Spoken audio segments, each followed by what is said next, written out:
here today, regardless of what course you're from, it doesn't matter. There are so many roads and opportunities out there that you just don't know what you don't know yet. It's amazing to have the opportunity to have RTE out in IADT. This is Spitek Zielinski, and I'm going to allow him to introduce himself now in a second. So he's going to tell you exactly what he does. I think we're going to start with kind of, what you're doing now, Spitek, and what you're, because you've got a very interesting job in RTE, and it gives you the view of all of the other jobs in RTE. So you know exactly what's there and exactly what they're looking for, and that's pretty much what these guys want to know. So that's what we all want to know. How to get in, right? But let's kind of base that in kind of what your journey was, because that's sometimes the most interesting piece of any conversation. We all get kind of such knowledge from what other people's journeys were. Sometimes it's really surprising where they were before now, because we normally think that this trajectory is really straight, and a lot of times it's not. So Spitek, I'll hand over to you. Thank you so much, Dawn. And my trajectory definitely has not been linear, and it has been really squiggly, one could say. But Dawn said that it's so great to have RTE here, but I must say that it's so great for RTE, or me representing RTE, to be actually here with you and to see so many bright, young, creative faces. It's always really energizing to be amongst people who choose careers in the creative sector, in the sector that is so important to RTE, because we run on creativity, we run on stories. And I guess, Dawn mentioned, you want to know, how do you get in and what skills are important to work in RTE. And I've already mentioned, I guess, the most important one, the skill of creativity. And we can explore it a little bit further on in terms of what I mean by that and what does that actually entail. Dawn mentioned that I might tell you a little bit about myself, what I do right now, and how I ended up doing what I'm doing. So I guess for me, for my story, and for everyone else's, my personal story is slightly intertwined with my professional story, because I am not Irish. I moved to Ireland 20 years ago from Poland, and I moved here to study or to do a PhD in political science. And that was my kind of career path that I had in front of me. I wanted to be a scientist or social scientist, and I wanted to be an academic, and that was what I wanted to do, and that's why I moved to Ireland. Because I actually, before I moved to do my PhD, I had lived in Ireland for a year as part of my Erasmus, and I was in Limerick. And here and there, probably my interest slightly in the media started, because I volunteered at a Wired FM, a student radio station in Mary I in UL, and I worked a little bit with them throughout my year when I was doing my Erasmus there. And I fell in love slightly with radio. I fell in love I fell in love with radio. I fell in love with Ireland. I decided to come back.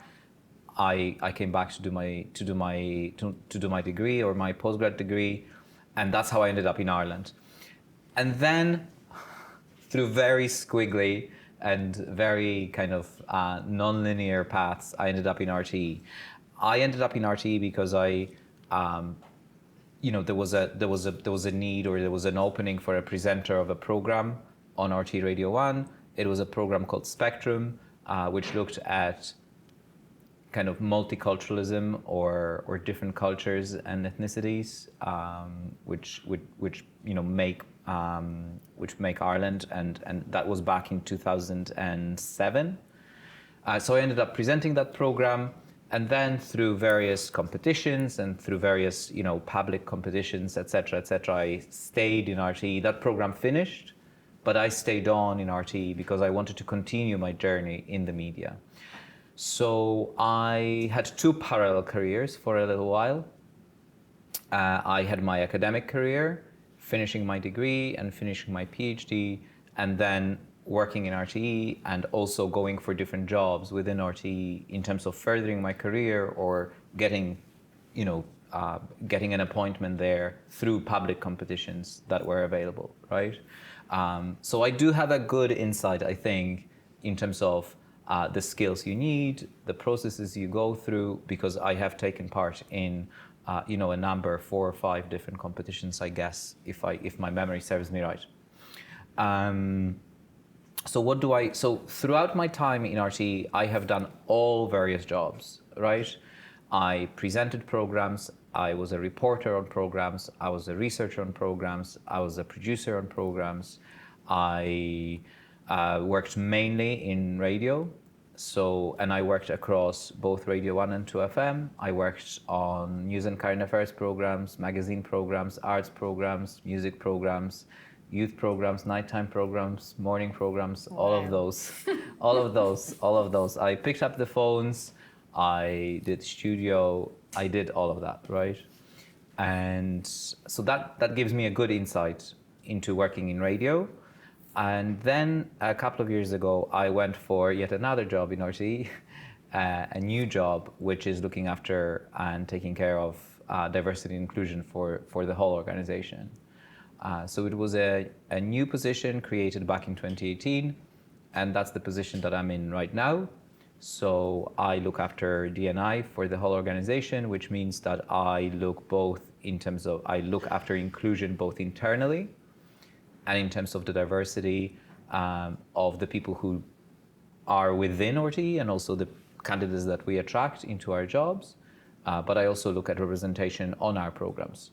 And by representation, I mean representing Ireland as it is in 2023, looking especially at communities that are or have been traditionally underrepresented in the world of media in Ireland and elsewhere, and communities that are underrepresented in our lives or public lives in Ireland at the moment. So yeah, I work with the DG. So I report to the CEO or to the DG of the company, and I work with all my colleagues across the organization, both in content but also in HR and in ACM, which is audience channels and marketing, in operations and technology, et cetera, because as you can imagine, it's a role, and the EDI/DI questions and the importance of it touches all different parts of the organization. So yeah, that's a very, very, very quick.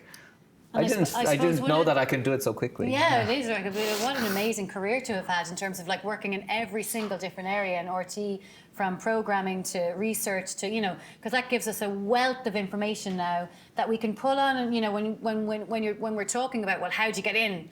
How'd you get in, Spishek? We know that those routes and what they are. But I suppose one of the things that kind of strikes me there was, so you were talking about kind of working all over the organisation. Oh, I've lost that question now. Sorry, I'm going to move on. Is it about progress, or is it about moving departments, or? Yeah, actually, is that easy enough to do? Are you is that moving department stuff? Is that kind of encouraged? Is that something that you had to really work at? Like you went in as one thing and then to work at something else? Was that difficult, or? So, I think. There are many different ways of looking at it, right? In terms of moving across different departments within any organization. Because for some people, they want to specialize in one thing, right? So you want to be a photographer, or you want to be a set designer, you want to work in wardrobe, or whatever it is. And that's what you want to do, and you want to become the best at it, and you don't want to move anywhere else, right?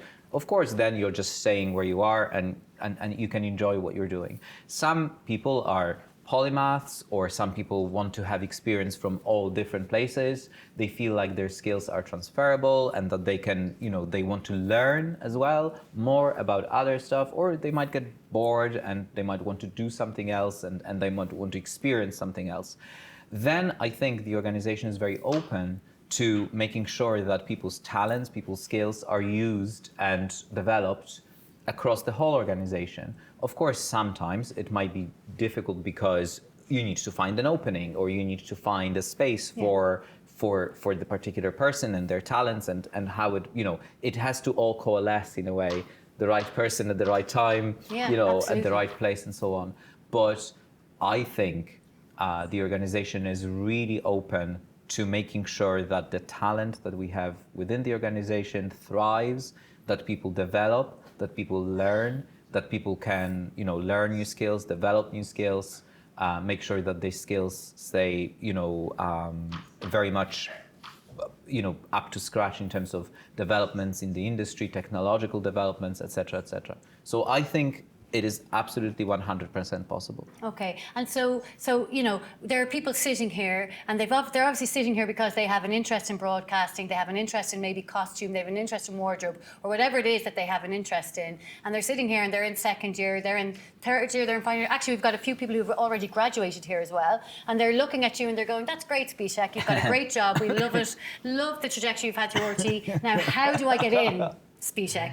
Like, what do I do? I'm in second year. Is there a chance for me to get some work experience? Or I've just graduated and I've just come out of costume and I'm doing really well, but I'd love to get into wardrobe and RTE. Like, how do we do it? There is no kind of a magic solution, right? That is different to just normal routes of applying for competitions, getting ready for competitions, refreshing the vacancies website, making sure that you have it bookmarked, making sure that you are aware of those competitions, that you study them carefully. And sometimes it's a question of going for a number of competitions, unfortunately, perhaps not being successful in one or two of them, but constantly learning from those competitions, getting that feedback, applying that feedback, changing things in terms of what you've heard from the recruiters or from the panel, etc., etc. So that's one thing, and right? Can I just say, just don't lose what you're going to say next. Please hang on to it. I'm interrupting now, so please don't lose it, catch it.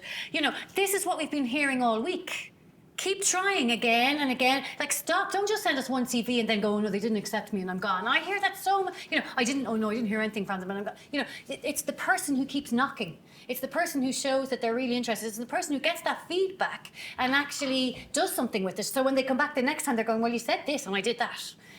I think, going for a job, I'm trying to remember the other stuff and I'm putting it here, but just exploring a little bit the whole topic or the whole theme or the whole experience of going for a job, right? Or going for a job interview, etc., etc. I think there's a whole skill or a number of skills connected to that, right? What you apply for, how you apply, obviously interview skills, and then getting the feedback, connecting with the panel in terms of maybe connecting with them again, sending them an email afterwards, writing down the names of who interviewed you, Googling them afterwards, finding more information about them, finding more information obviously about the company, the person, the department before you go into the interview. All of that is a job in itself, right? And by no means am I saying that this is not stressful or this is not time consuming or that, people have to also earn a living and they might be doing another job while they're looking for this job or applying for other jobs and so on. I am aware of that, and I have examples from my own life when I was working a number of jobs while also working part-time in RTE, while also doing my PhD, right? So it's not that I'm speaking just theoretically, I do remember those moments in my own life, but I try to look at, most things that I do as a project almost. Yeah. So looking for a job or looking for a job in creative industries or finding what you want to do in the creative industries and what is that unique thing that you can give back in a way or that you can add to the job, how you're going to present yourself, what is it that makes you you, what is that unique package that you're selling, right? Selling in a good way, I'm not being super mercenary about it, but selling in terms of proposing to your future employers. I think that you have to start looking at it. What are the smallest steps you can take, and kind of map it all out, right? With the goal in mind of getting your dream job, whatever that dream job is. You have to decide what it is, right? And maybe reverse engineering from there. The dream job is to be person X, Y, and Z in company X, Y, and Z, but maybe I can take interim steps towards that dream job by taking a smaller job someplace else, by maybe preparing a smaller project that then I can present as part of my portfolio and ongoing work towards that job, right? Making sure that that project is also connected somehow to the job you're applying for, that it's not sort of abstract almost. So you're essentially seeing what it is, what is it that do they want, and how can I get closer to that? And maybe the job that I take first day with them isn't the job that I actually want, but it's getting me in the door. And now how do I make my way towards the XYZ job? That's my dream. Yes, and I also think that sometimes when I speak to candidates and when I interview candidates, I sometimes want to kind of maybe meet them afterwards or give them some feedback in terms of exactly that. I see that they have potential. I see that they have done a lot. I've seen from their applications or CVs that there's something there. But they sometimes I feel either people are shy of mentioning it, of having a list of all their accomplishments and kind of like really hammering those points. Also, just connecting those experiences to the job that they're going for. There seems to be like a disconnect sometimes where you sit in front of people and they just, you know, mention a couple of things, but they don't really make a connection between what they have achieved, whether it's in school or whether it's in college or whether it's elsewhere, with the job they're going for. So can I just cut in there for 1 second? Again, I really don't want to interrupt here, but like, you know, please, and I've said this in the last session as well, because a similar conversation came up, okay? And, you know, please do not go for an interview without coming to me for a mock interview first. It's a game changer. You know, you've got to do it, because there's absolutely no point in going in and rambling through your interview when you could go in. 90% of the work that you do for an interview happens before the interview ever happens. The interview itself is only 10%. If you're going in to do 90% of your work in the interview and you think that represents 90% of you, you're in the wrong game. So doing a mock interview is so important, so that you're articulating yourself for the interviewer, so that Speechek is sitting there going, I see, so that you're connecting everything that you do, because your two best friends in an interview are the words, for example. They're your two best friends. All of your other friends can go and get lost for a little while. These are your two best friends in an interview. So you've got to bring your examples in with you, and those examples need to connect to the job that you're going for. So please, if you do anything, and I don't want you leaving with anything I say today, it's what Speechek says today, but please come for a mock interview if you're going for an interview. I don't care when. I don't care if your interview is tomorrow. We'll work it out. We'll have a mock interview at 7 o'clock in the morning, 9 o'clock tonight. We'll work it out. But don't go in without having a mock interview first. And by the way, ideally, you need 2 sessions before you go into your interview. So don't ring me the night before if you had a week before that, okay? Sorry, Speechek. Not at all, and I agree with everything that Dawn said. I think, you know, I'm not shy of saying that I will be there in front of a mirror rehearsing, you know, the opening parts of my interviews. Don't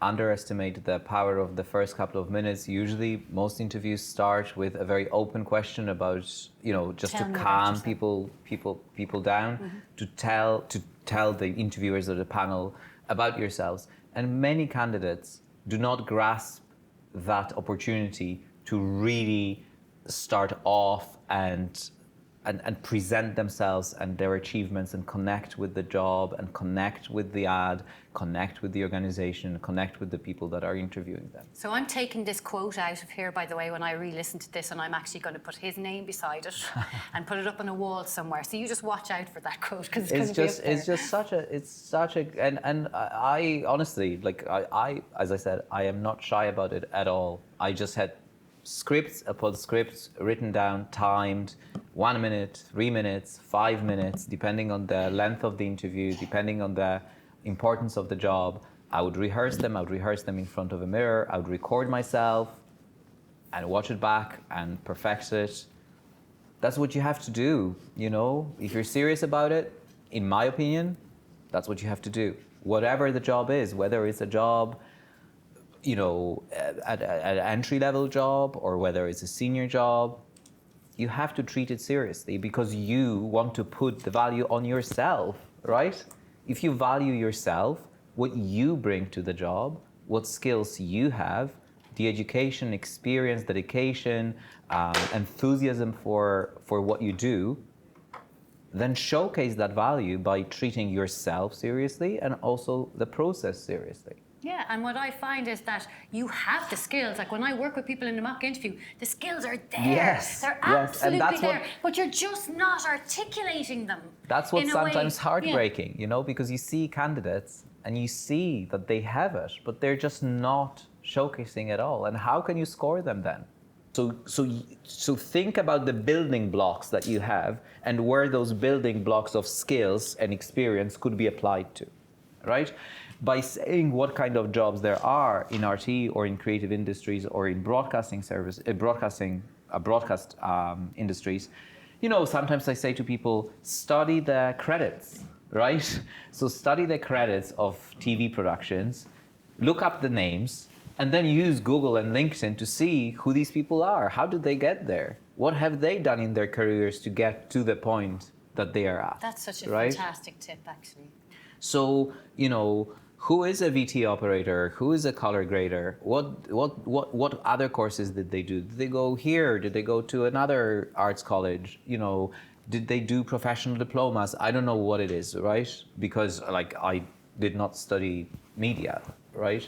But and look at the skills also that they mention, right? Because sometimes people put skills on their LinkedIn websites. Try and take a look. Are there networking events where you can go and meet those people? Screen Ireland organizes quite a lot of events like this. Screen Ireland also organizes courses for people who want to get into screen industries and so on. So I think they are a very important resource for people who want to break into screen industries in Ireland. And I would encourage you also to check out their websites. And then, in terms of other ways, RTE commissions a lot of programs with independent production companies. So that's another route of getting into the industry to work on programs, to work on productions, to work on TV productions, and to, you know, there is a way there of creating and working on programs that are shown, commissioned, and produced commissioned and shown on RTE, but produced by independent production companies. So, for example, right? I have one of my best friends is the producer on the Tommy Tiernan show, and that's a different production company that come in and they produce that show every year. Now, they work with the production team in RTE as well. Yes. So there's a production team in RTE linked to them, and they both work together. But the bulk of the work is done by their production company. So that's what you're talking about right there. It's these production companies. So it's the same for First Dates. It's the same for Dancing with the Stars. It's the same for Kin. It's the same for, you know, a host of other programs. You know, some of the fact entertainment programs, etc. So you can take a look at the website of Screen Producers Ireland, SPI or SPI. And they should have a list there of independent production companies such as Coco Television or you know, VIP Productions or whatever it is. Another place is IFTN. If you've ever been to the IFTN website, at the Irish Film and Television Network website, so it's iftn.ie. I don't know whether I can say this, but you know, it probably the website looks as if it was created in the 1970s, even though we had no computers in the 1970s. But if the information is there, amazing amount of information. It's unbelievable. It has every single production company in Ireland there. Not only just listed the name of the production company, you click in and you get the name of the person to contact, you get the website, you get all of the information there. It's a one-stop shop. It just doesn't quite look like it when you go onto the website. You're kind of, it looks like a magazine. So don't be put off. What I'm trying to say, sorry, and that may just be me, and sorry, IFTN, I really am sorry, I don't mean that. You know, that may just be me, you know, but actually it has an unbelievable amount of information, and I would challenge you to go and look and say, oh my God, this isn't good. It's amazing. I would say, you know, you're all digital natives, so because you're all 30 years younger than I am, but. Fortunately for me. But what I would do, I would start a notebook or I would start a new folder on your phone or whatever it is, a new note in your phone or whatever it is, with a project, like project job or project interviews or project whatever it is, right? and start making notes and collecting those notes and collecting observations, collecting different job ads. What do these jobs need? What are they asking for? What are the essential skills? What are the desirable skills? How can I get those skills? What do I have to do? What do I have at the moment? What do I have to work on? How can I get those other extra things?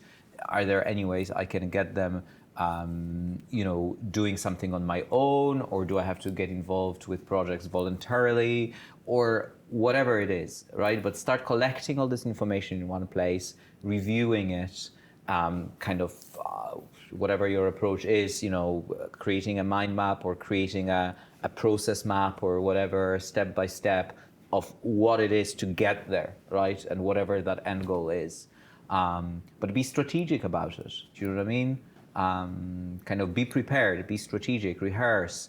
And you've got so many resources these days, both in terms of IADT, Careers Office, but also online. There's just so much information there on YouTube. You know that everybody here has free access to LinkedIn Learning. Right, so there's every course you could imagine on LinkedIn Learning. Yes. Just as you're talking about courses, and you have that for free right now. I honestly can't actually tell you how much the college paid, because it actually makes me physically ill to think about the price they paid to get everybody access to LinkedIn Learning. So you've got to utilize it while you have it. It's not going to be free for you again. And it's the same with the team focus tests that I have. It's never going to be free for you again. If you were to come to me offline, if you were to come and see me in my private practice, it would cost you €650 to have a 3-session package. You're getting that free in IADT. So you've got to start to utilize the resources, as you say, that are there. So, these things are kind of really important. Yeah, creating a notebook or creating one central place where you collect this information. Creating a playlist on YouTube with videos of people talking about their career journeys or the skills that they've developed, etc. Also, you can find loads of videos on YouTube about interview skills or preparing for interviews and so on. Getting an appointment with Dawn while you can, getting those LinkedIn courses in, just being ready for the job market, right? And for being your best selves and presenting yourselves well, presenting your work, your creativity, and I think I would like to stress, because it all sounds quite corporate here, and I know that I'm amongst people who are very creative and who value creativity and using that to express themselves, or to using their creativity in their work. And I mentioned at the very beginning that one of the crucial and key skills that we are looking for, especially for jobs in content and all the jobs supporting content, right, is creativity, right? And creativity that's not only kind of a run of the, if you excuse this phrase, run of the mill creativity of just being able to generate something, but something that is really sparky, that's something that's really going to push us into a different direction, something that shows that people can really think differently, right? And that they have examples to show it. Okay. And so what stands out for you then? What has stood out for you in the past? Like, when people have really stood out for you, what are the key skills? What have they really done? So you talk about that kind of unique creativity, so not just the run-of-the-mill stuff. The typical brainstorming thing where you are asking people to, discard the first 10 ideas and go for the following 10, right? So people who stood out for me when I meet them or when I interview them or whatever, is the people who are not going with the first obvious idea for any problem that we give them, or ideas about programming, or ideas about design, or ideas about new shows or treatment of shows and so on. So something that pushes slightly beyond what we've already seen, whether it's in RTE or elsewhere, right? Just give me something that I haven't heard before, right?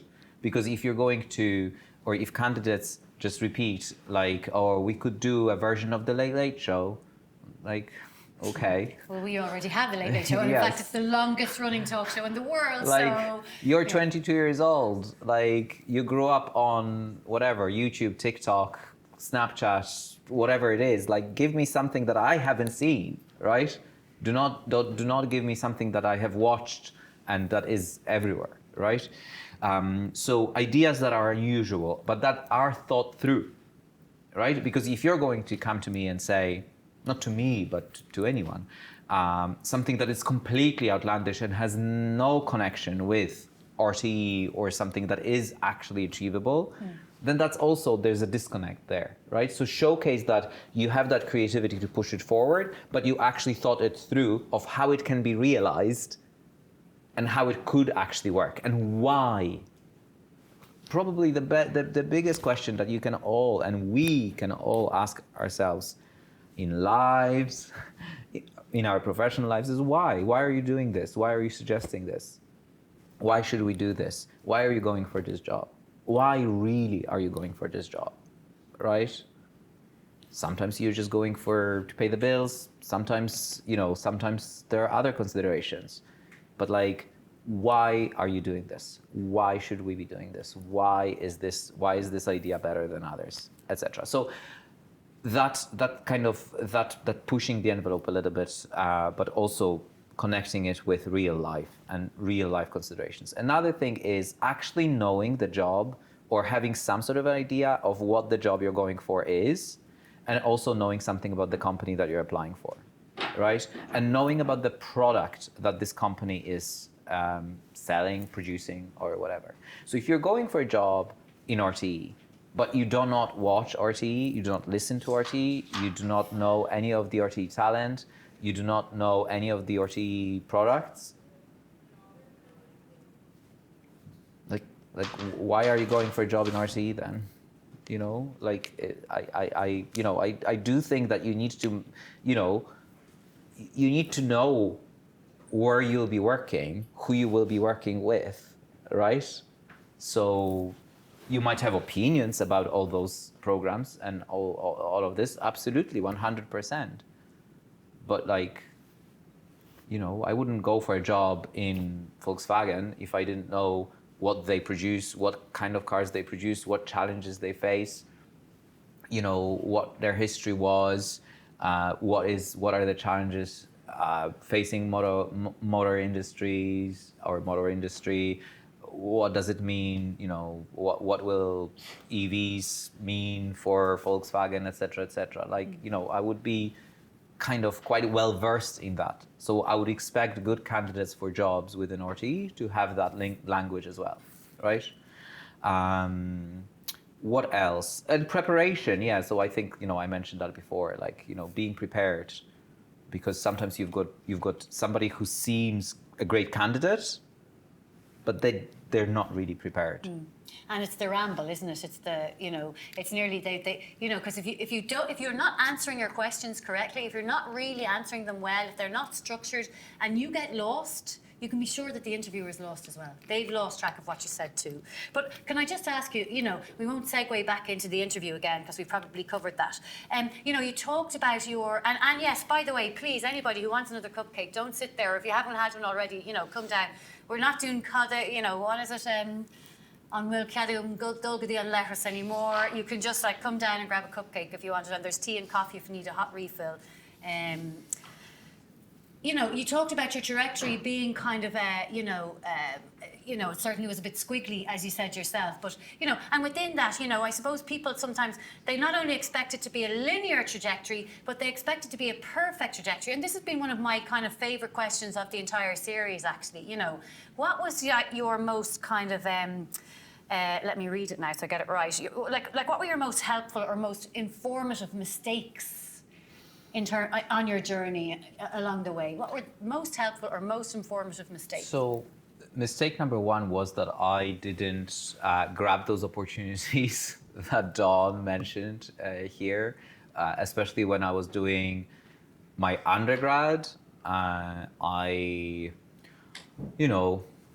You're young. I was young once as well, and I think I was focused on other stuff rather than on getting my notebook with skills and all of that. And I did my undergrad in Poland, but there were opportunities there to learn a little bit more about careers or about all of those things that we mentioned here, and I didn't grab those opportunities. The second thing is, when I was studying, I think my mistake was that I didn't learn how to study very well, right? So I think that's a mistake that we all make. that we think that studying just is a natural thing that will happen to, we all know how to study. But I think there's an art to studying, there's an art to taking notes, there's an art of maintaining notes, of reviewing them. And I don't think that I did that very well. And just, I'm going to stop you there for 1 second. So we do have the Learning Support Centre here. And actually, people think that the learning support means that you have to have a disability or something. Actually, a lot of people fall into that. And learning support is for all students. And it's all about, you're having a problem starting. You don't know where to start. Get in. And they'll sit down with you and go, right, let's break this down. Bang, bang, bang. So there may be things here now that you didn't even have, or that I definitely didn't have that when I was college. That was not an option. So, there are lots of resources. No, I regret, for example, that I didn't go when I was in Trinity and I was writing my PhD. I regret that I didn't go to learning support and kind of maybe, didn't talk a couple of things through with them in terms of writing in English, which is not my first language, etc., etc. I was kind of maybe too proud because I was already in my 20s. I'd done my undergrad and I was like, oh, I should know how to write essays, or I should know how to write a PhD. But does anybody really know how to write a PhD? You think you just start and it will get you somewhere, but that's not really what it's about. So what else? Communicating. And I'm still learning about that, and I'm still trying better to be a more concise, clear, prepared communicator. So my mistakes were that I like people. I'm a people person. I'm quite, hopefully welcoming or an open person. So you think that will get you through. Do you know what I mean? That's enough. But I don't think it is. Communicating is much more skilled than that and requires constant practice. So the mistake was assuming that my natural talent for connecting maybe with people, hopefully I've got that talent, that's enough, that you don't have to work on that anymore. So if you're a good painter or you're good at drawing, okay, that's enough. I don't have to develop that talent anymore, right? So my mistakes were assuming things as well, assuming that I know how to write an essay, that I don't need information, assuming that studying is, whatever you do in school, so you can take it to university, or you can stop learning when you're working. So that's why I'm mentioning I'm always learning. I always have those notebooks with notes, with lists, with YouTube videos that I want to watch, lists of projects that I want to finish, and so on. So mistakes. And just a kind of time management as well, I think. And I saw that you had on one of the screens was there's a course in time management available here or something like that.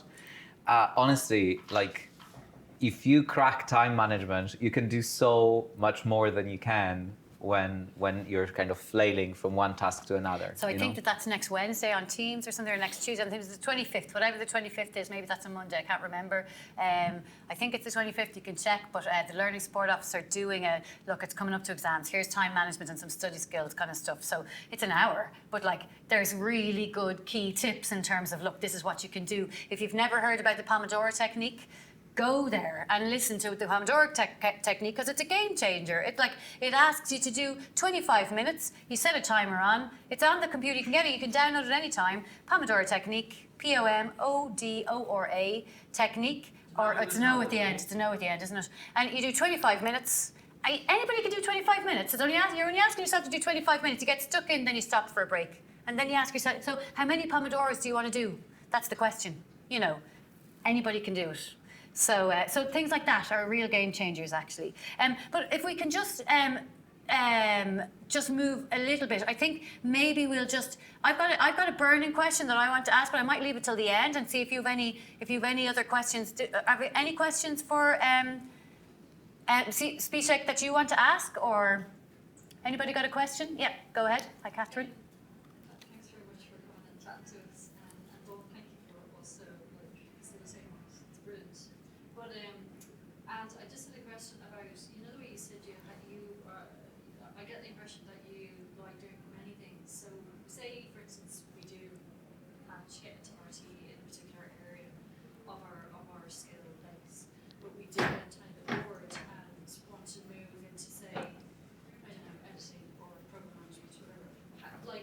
How did you manage how did you do those transitions between, did you have to do competitions in order to get in So I did competitions for all the jobs that I had in RTE, yes. But while I was doing those jobs, I would always try to do something extra, right? So I would either, volunteer for things or chat with people about doing something else, or within my team, I would take on an extra role, right? To gain new skills or to showcase new skills or to get to know new people, etc. So if there was events, I would go to those events and volunteer to help out with them and so on internally, right? So that's how I was able to move around, and especially in radio, which is a smaller department, people get to know you quite quickly. So you're able to, and also like a job of a radio producer is so varied that you can be doing, recording one day, editing, researching, writing scripts. You might be in studio. You might be recording bands. You might be creating events. You go on an outside broadcast. So it's like event. Obviously, you know what an outside broadcast is, but like you go outside, you create an event outside. You do a little bit of logistics in terms of event management and so on. So this job was actually so varied that it was scratching a lot of the itches that I might have had, right? But as I mentioned at the beginning, like the organization wants people to grow and wants people to develop and wants people to find the right fit for them, right? So, but it sometimes requires the right date, the right time, the right opening to happen, Okay, thanks for that. Anybody else? Anybody got another question? Yeah, go ahead. Could I just ask, how important do you feel it is to have confidence both in the interview and within the workplace when you're doing any sort of project? Do you mean like personal confidence or confidence in the? Well, I think personal, the way Okay. you carry yourself, Okay. especially in our industry. Yeah, I actually wanted to mention that in terms of confidence and presenting yourself confidently. Yeah, I listen, it's such a difficult thing to talk about because some of us might be shy, right? And you might come across as not confident, but you're confident. You're just shy. That's just your personality. And as a person who's perhaps slightly less shy than other people, it's sometimes difficult for me to kind of say, like, be more confident, but also, obviously, there are steps you can take. And I see your hand there.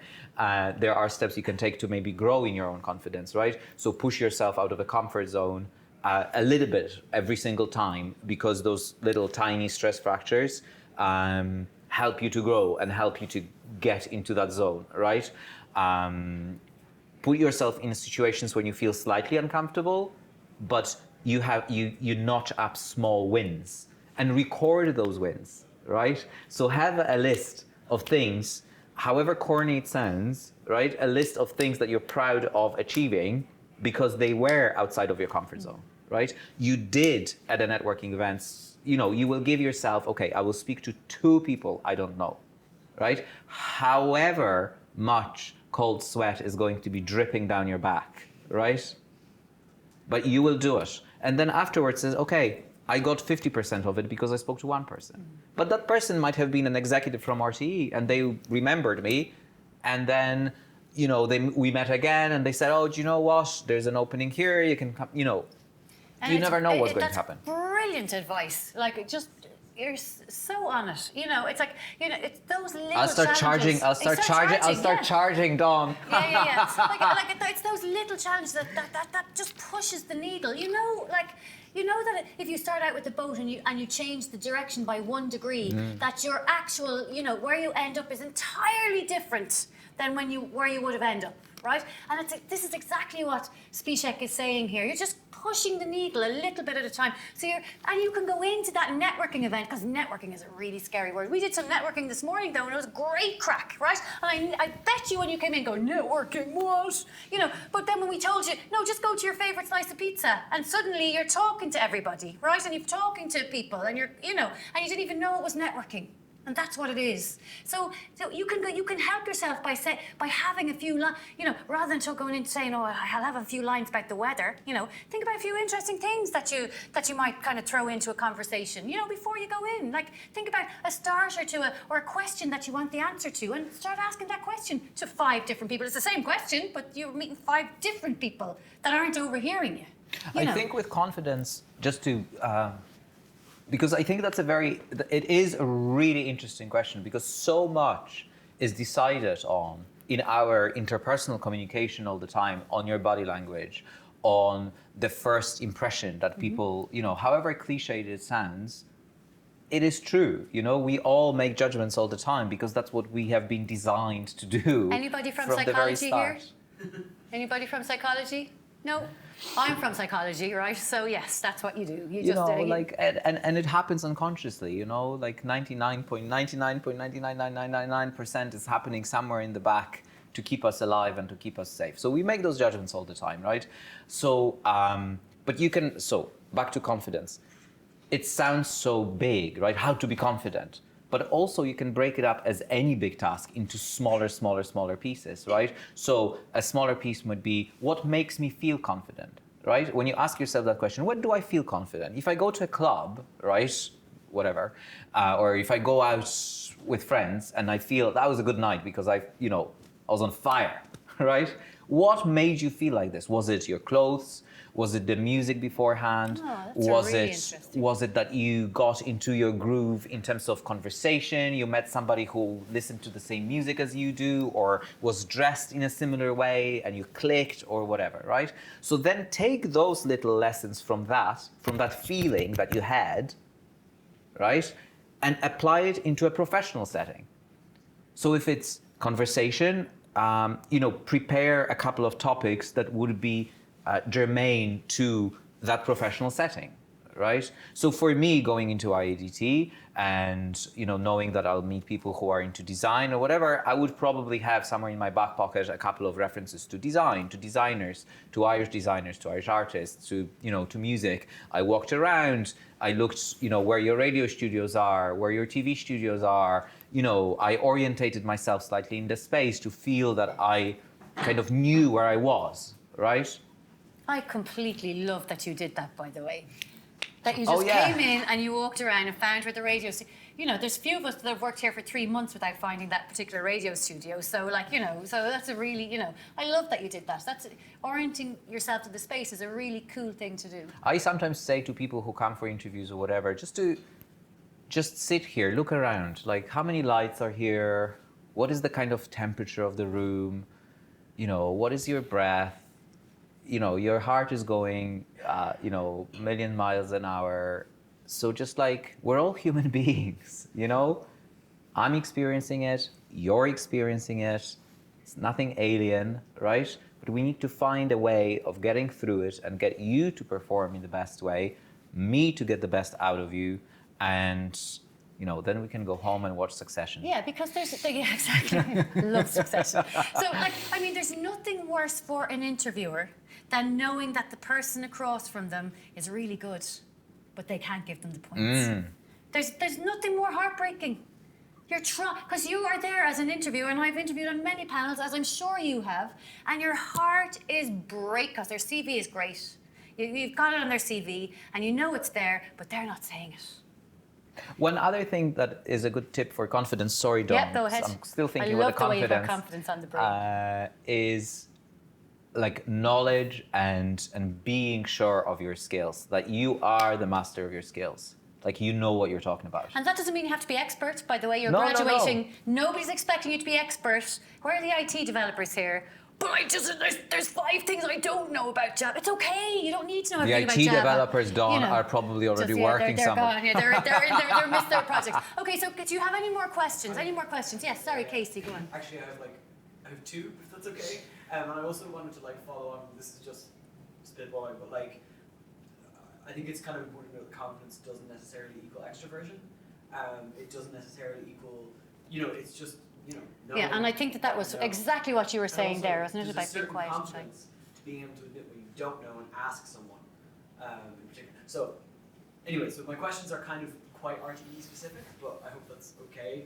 The first one was I'm a film student personally. I'm in 2nd year, and I'm wondering and I'm kind of particularly interested in camera work, and a few other things as well. But I'm wondering how much of the stuff that we learned in film about producing narrative stuff that isn't live broadcast, how much that would transfer over to broadcasting, in terms of whether it would be necessary to do an extra like 1-year course after we graduate if we wanted to go into TV camera work or if we wanted to go into TV broadcasting in general, or also like even the style of production between how it differs between making a pre-recorded show for TV and making a film.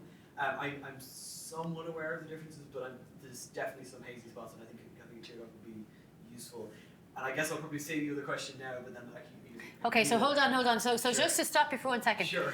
What was the first question? Okay, the first question is In one sentence, Casey, one sentence, like one. Yeah. Skills. How well do the skills that I would learn in a very narrative films focused course transfer over to broadcast production? Okay, so very quickly, RTE produces very little drama or almost no drama because all our drama productions are co-productions, right? So if you look at your Kins or whatever series you might look at, this is a co-production, right? So you'll be working with an independent production company rather than within RTE, right? So that's number one. So your narrative feature length or feature film making skills, right, might not be utilized in RTE as much because the drama that we produce in-house is First City, right? So of course you can you can try and get a job on First City, then you're working as a camera person on First City, and then your narrative skills of feature film making are utilized there. That's number one. Number two is that I hope I get what you're saying about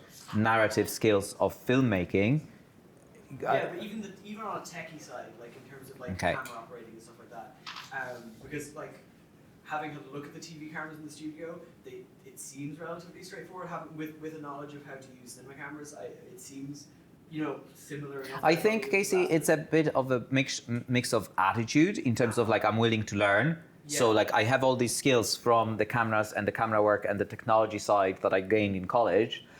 I know that it's different, but listen, give me 2 weeks and I'll be flying, right? Yeah. Because I've already researched the cameras that you're using and they are Sony blah, blah, blah, blah, blah. And I've read all about them. And I've looked it up on YouTube, Exactly. so I know I'm learning how to use And it. I've already gone through the menus in them and I know that I have to change RGB into something, whatever. I'm not a camera person, so please do not shoot me.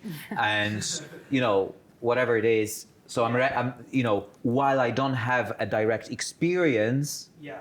or I have maybe not extensive experience working in that setting, I am very willing to learn. I have already taken the first steps to learn about them, and this is my plan to make sure that I'm up to scratch and ready to work within a very And short you know period what? of time And it's- afterwards. Yeah, and it's the same with any organisation actually. It's the same when you're going for anything.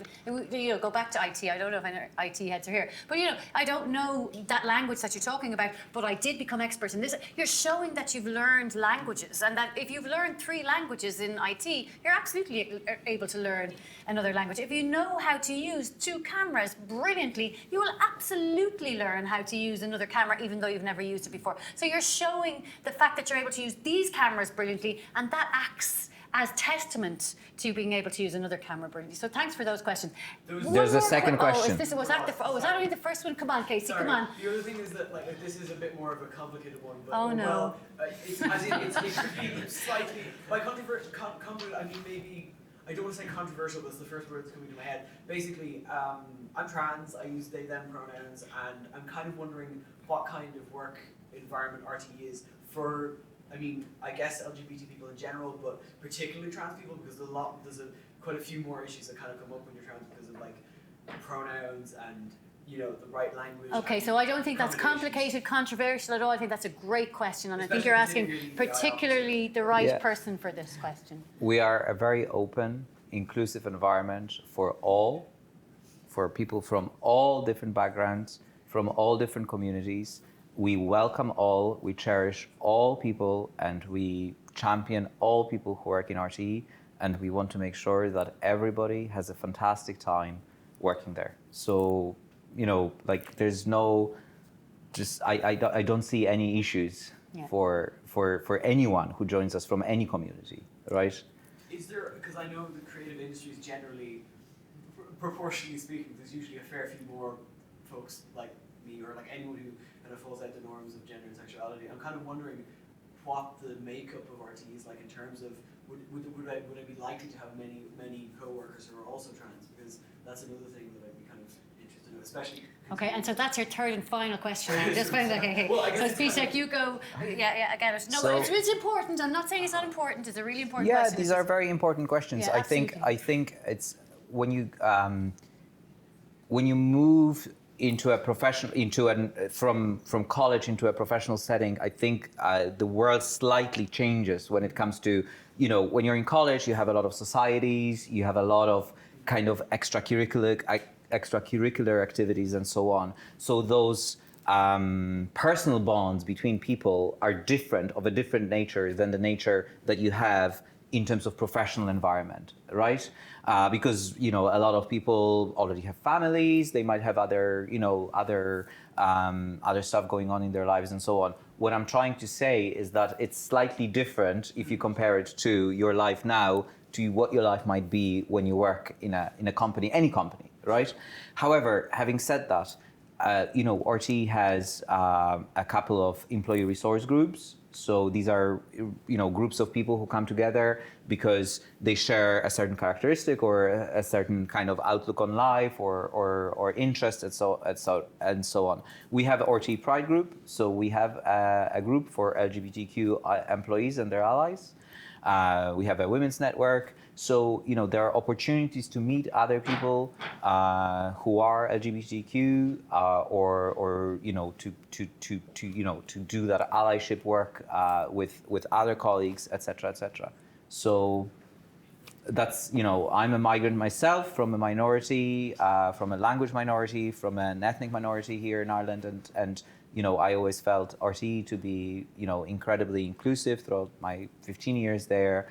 And, I am working every single day to make sure that it, remains very welcoming to everyone, and that it does its very best to maintain the highest standards when it comes to inclusion and when it comes to including everyone actively day in, day out. Spishak, can I ask you, if we were to finish this session on one note, could I just ask you, what are the two key skills? If you were to give two pieces of advice on the key skills that people require to really be successful from where they're at now, they're just either finishing college or they're coming up to finishing college, or they're in second year or they're in third year or they're in first year. What are the two key skills that you have seen that have really kind of turned that, moved that needle?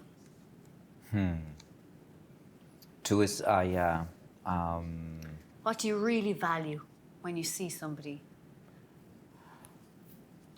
Willingness to learn, right? So that's number one. Like, never stop learning, never stop exploring, your topic, whatever it is, whether it's a craft role in terms of editing or whatever it is. Like, always staying on top of your brief in a way, whatever the role is, whether it's a technical role or not, whatever, staying on top of your brief, not kind of sitting back and saying, oh, well, I know everything, I have done this and that, so I'm fine now, right? So I really, and I'm trying to employ that in my own life in terms of learning all the time, learning from you, learning from younger people, etc., knowing what's important for you, all of that. So I think willingness and kind of being in that learning mindset all the time is important for me, and I think it's a good thing to have in your career. And I think soft skills are so important, so it's like hard skills and staying on top of them, but soft skills. So the ability to work in teams. And it's such a, there's so much talk about, how to work in teams or teamwork, what does it mean and so on. But how to really contribute in teams, right? How to let other people contribute. How to get the best out of your teamwork. So it's not all about your voice or what you come up with. It's actually facilitating other people so that everybody can grow. Yeah. Right. So I think it's communication skills, teamworking skills, those softer skills, right? And then how to harness your creativity, how to really harness it. So creativity is a muscle, and it's not something that's kind of descends upon you from high above, and all of a sudden you're struck with some amazing. Sometimes it happens, but sometimes you just have to show up for it every single day.